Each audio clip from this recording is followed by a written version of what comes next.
आपने कई horror stories सुनी होंगी, लेकिन इस हॉरर लेजेंड को सुनकर शायद आप फिर कभी कोई डॉल नहीं खरीदेंगे। ये कहानी दुनिया के सबसे पॉपुलर हॉरर लेजेंड्स में से एक एनाबेल डॉल की सच्ची कहानी पर बेस्ड है। एनाबेल की कहानी शुरू हुई 1970 में, जब नर्स की पढ़ाई कर रही डोना को उसकी माँ ने एक एंटीक डॉल गिफ्ट करी। डोना को बचपन से ही खिलौनों का बहुत शौक था और इसलिए वो कॉलेज में होने के बावजूद डॉल्स के साथ खेलना पसंद करती थी। नर्सिंग की पढ़ाई के दौरान डोना अपनी रूममेट एंजी के साथ एक अपार्टमेंट में रहती थी। डोना अपनी माँ के गिफ्ट से बहुत खुश थी। वो कॉलेज से वापस आकर उसी डॉल से बहुत सारी बातें करती और अपने साथ ही बेड पर उसे सुला भी देती। कुछ दिनों बाद एक बार जब वो कॉलेज से वापस आई तो डोना ने देखा कि उसकी डॉल बाहर सोफे पर पड़ी है, लेकिन जहाँ तक उसे याद था वो डॉल को अपने बेडरूम में अपने बेड पर ही छोड़कर गई थी। जब डोना ने ये बात एंजी को बताई तो एंजी ने कहा कि उसने भी ये नोटिस किया है कि ये डॉल अपने आप एक जगह से दूसरी जगह आ जाती है। उस दिन के बाद से वो दोनों गौर से उस डॉल के मूवमेंट्स पर ध्यान देने लगे। जब भी वो दोनों घर आते, डॉल की पोजीशन बदली होती थी। वो लोग कॉलेज जाने से पहले डॉल को किसी रूम में रखते और वापस आके देखते तो वो किसी और ही रूम में होती थी। धीरे धीरे ये चीजें बढ़ती गईं और कुछ दिनों बाद ये घटनाएं और भी डरावनी होने लगी। एक रात डोना डॉल को अपने रूम की चेयर पर रखकर अपने बेड पर सोने आ गई। देर रात उसे कुछ खिटपिट सी सुनाई दी, जिससे उसकी नींद टूट गई। जब उसने हल्की सी आंख खोली तो उसे ऐसा लगा जैसे उस डॉल ने अपनी गर्दन घुमाई। डोना को एकदम से उसकी घूरती हुई आंखों से बहुत डर लगा। वो तुरंत उठ खड़ी हुई और उस डॉल को बाहर सोफे पर रख कर वापस सोने आ गई। कुछ और दिन बीते और घर में ऐसी अनयूजुअल घटनाएं बढ़ने लगी। एक शाम जब डोना और एंजी कॉलेज से वापस आए तो उन्होंने देखा कि अपार्टमेंट के कॉरिडोर में बहुत सारे पेपर्स पड़े थे, जिस पर किसी बच्चे की हैंडराइटिंग में लिखा था हेल्प मी, और कॉरिडोर के एंड पर डोना की डॉल थी जो एंजी के रूम के दरवाजे से सटी हुई थी। वो दोनों पेपर्स पढ़कर काफी घबरा गए। डोना जब उस डॉल के पास गई तो उसकी आंखें फटी की फटी रह गई। उस डॉल के चेहरे पर खून लगा हुआ था और उसके बाल खून से लथपथ थे। इस घटना के तुरंत बाद ही उन्होंने चर्च के एक प्रीस्ट को बुला लिया, जिसने बताया कि वो डॉल पोजेस्ड है, यानी उस डॉल के अंदर एक आत्मा है। जब उस प्रीस्ट ने उस आत्मा से बात करी तो उस आत्मा ने बताया कि वो एक 7 साल की बच्ची है जिसका नाम है एनाबेल हिगिंस, और उसकी मौत डोना और एंजी के अपार्टमेंट के नीचे एक रोड एक्सीडेंट में हुई थी। एनाबेल ने ये भी बताया कि वो डोना और एंजी के साथ सेफ फील करती है और वो उनके पास ही रहना चाहती है। डोना और एंजी को एनाबेल की कहानी सुनकर दुख हुआ और इसीलिए उन्होंने उसे अपने साथ रखने का डिसीजन लिया। डोना को लगा कि 7 साल की छोटी बच्ची किसी को क्या चोट पहुंचाएगी, और डोना को ये नहीं पता था कि उसकी बात जल्द ही गलत साबित होने वाली है। एंजी का एक बॉयफ्रेंड था लू, जो कभी कभी उनके अपार्टमेंट में रहने आता था। जब एंजी ने उसे एनाबेल के बारे में बताया तो लू बहुत घबरा गया। उसने कहा कि उसे वो डॉल शुरू से ही बहुत अजीब लगती है और डोना और एंजी को उस डॉल को अपने साथ नहीं रखना चाहिए, पर वो दोनों नहीं माने। एक रात सोते हुए जब लू की आंख खुली तो लू ने फील किया कि वो अपने शरीर को हिला नहीं पा रहा था। वो घबरा गया और उसे एक छोटी बच्ची की हंसी सुनाई दी। उसने जब नीचे अपने पैरों की तरफ देखा तो उसे एनाबेल डॉल दिखी, जो उसके देखते ही उसकी छाती पर आके बैठ गई और उसका गला घुटना शुरू हो गया। लू इतना डर गया था कि वो बेहोश हो गया। अगले दिन जब उसे होश आया तो उसने देखा कि एनाबेल तो अपने रूम में ही है। उसे समझ नहीं आ रहा था कि रात को जो उसने एक्सपीरियंस किया वो एक भयानक सपना था या असलियत में ऐसा कुछ हुआ था। लू और एंजी अपार्टमेंट में अकेले थे। अचानक डोना के कमरे से उन्हें किसी चीज के बहुत जोर से गिरने की आवाज आई। उन्हें लगा कि उस अपार्टमेंट में शायद कोई चोर घुस आया है। लू जल्दी से डोना के रूम में गया, लेकिन वो रूम तो एकदम खाली था। वहां बस एनाबेल डॉल थी जो फर्श पर पड़ी थी। लू को एक छोटी लड़की की हंसी सुनाई दी।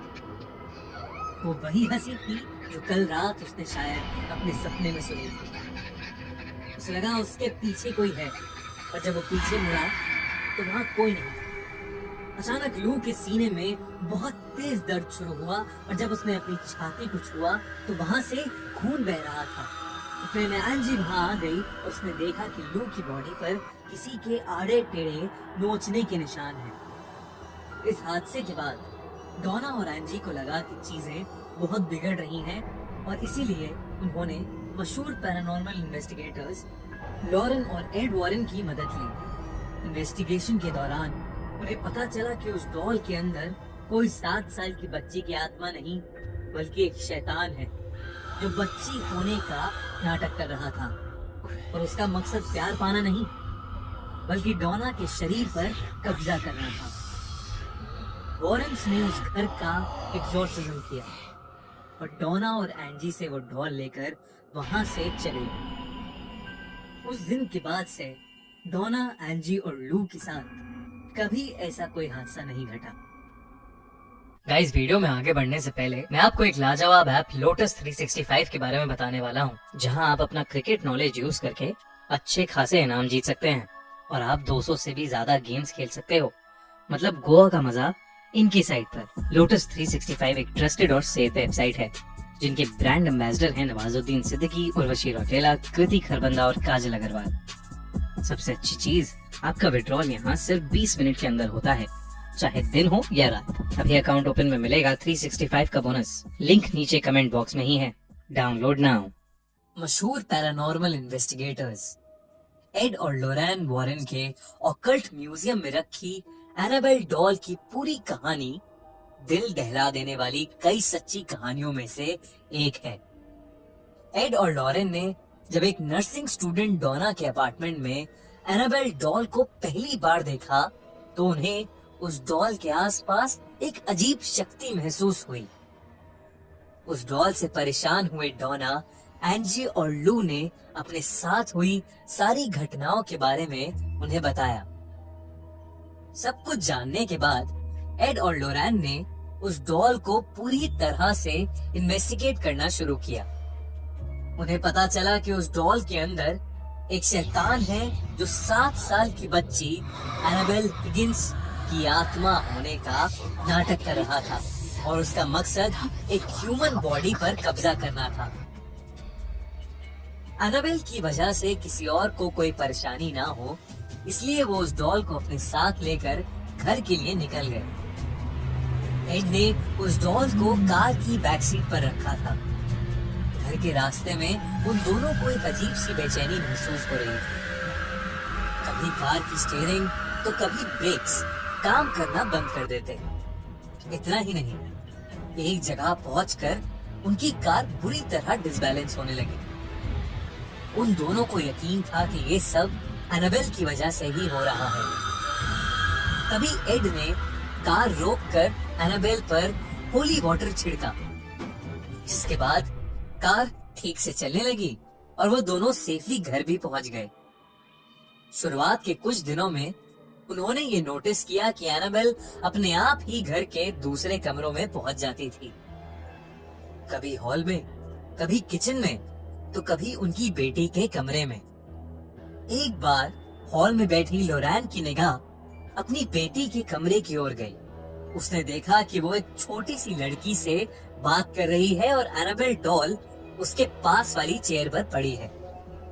लोरेन ने उन्हें देखा ही था कि उस डॉल ने अपनी गर्दन घुमा के लोरेन को घूर के देखा। अचानक से कमरे का दरवाजा बहुत जोर से बंद हो गया। लोरान भागते हुए उस कमरे तक गई, लेकिन दरवाजा अंदर से लॉक हो चुका था। लोरान ने कुछ चांट किया और वो दरवाजा खुल गया। वो जब अंदर पहुंची तो उसने देखा कि उसकी बेटी बेहोश हो चुकी थी और एनाबेल डॉल नीचे फर्श पर गिरी पड़ी थी। ये देखकर वो बहुत डर गई। जब उसकी बेटी को होश आया तब उसने बताया कि वो एनाबेल नाम की एक लड़की से बात कर रही थी। फिर अचानक उसे चक्कर आए और वो बेहोश हो गई। उस रात एड के साथ भी कुछ बहुत अजीब हुआ। एड अपने कमरे में सो रहा था जब उसे किसी छोटी बच्ची के हंसने की आवाज आई।